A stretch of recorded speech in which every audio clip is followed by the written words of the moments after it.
जब तक देश में कोविड के संक्रमण की स्थिति में सुधार नहीं होता, तब तक इंजेक्शन रेमडेसिविर और रेमडेसिविर एक्टिव फार्मास्यूटिकल इंग्रेडिएंट्स के एक्सपोर्ट पर प्रतिबंध लगा दिया गया है। मरीजों और अस्पतालों के लिए रेमडेसिविर की आसान पहुंच सुनिश्चित करने के लिए केंद्र ने यह कदम उठाया है। गौरतलब है कि देश भर में इस दवा की कमी के कारण कोरोना संक्रमित मरीजों के इलाज में देरी हो रहा है। बीजेपी ने पंचायत चुनाव में सजायाफ्ता पूर्व विधायक कुलदीप सेंगर की पत्नी संगीता सेंगर की उम्मीदवारी रद्द कर दी है। संगीता को उन्नाव जिले में जिला पंचायत सदस्य चुनाव के लिए बीजेपी की ओर से उम्मीदवार घोषित करने के चौथे दिन बाद यह घटनाक्रम हुआ। पार्टी के प्रदेश अध्यक्ष स्वतंत्र देव सिंह ने रविवार को एक बयान में कहा कि उन्नाव जिले के वार्ड नंबर 22 में संगीता सेंगर का टिकट रद्द किया जाता है। उन्होंने कहा कि संगीता सेंगर भाजपा की अधिकृत उम्मीदवार नहीं रहेंगी और उन्नाव में पार्टी के जिलाध्यक्ष से शीघ्र ही वहां से 3 नाम भेजने का आग्रह किया गया है।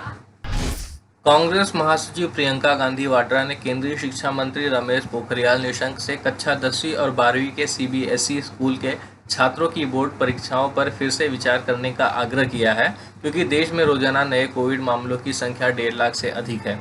उन्होंने केंद्रीय मंत्री को लिखी अपनी चिट्ठी सोशल मीडिया पर भी साझा की और लिखा है, देश भर में कोरोना के बढ़ते मामलों के बीच छात्रों व उनके अभिभावकों ने सीबीएसई की परीक्षा 2021 को लेकर वाजिब चिंताएं जाहिर की है। मैंने शिक्षा मंत्री निशंक पोखरियाल को पत्र लिखकर उन पर गंभीरता से पुनर्विचार करने को कहा है।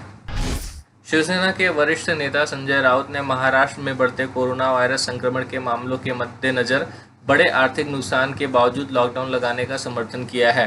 केंद्रीय मंत्री प्रकाश जावड़ेकर और पूर्व मुख्यमंत्री फडणवीस जैसे बीजेपी नेताओं पर निशाना साधते हुए उन्होंने कहा कि कोरोना के खिलाफ युद्ध कोई भारत पाक युद्ध नहीं है। किसी को भी कोविड-19 के खिलाफ इस लड़ाई का राजनीतिकरण नहीं करना चाहिए।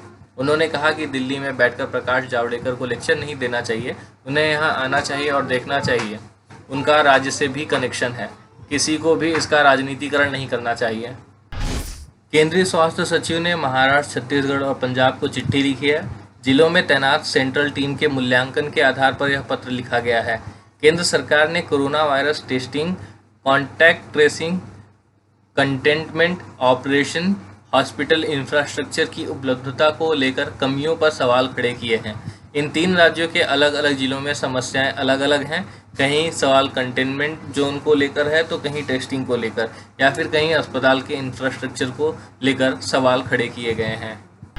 अब खबरें पाइए सबसे पहले हमारे मोबाइल न्यूज एप्लीकेशन पर।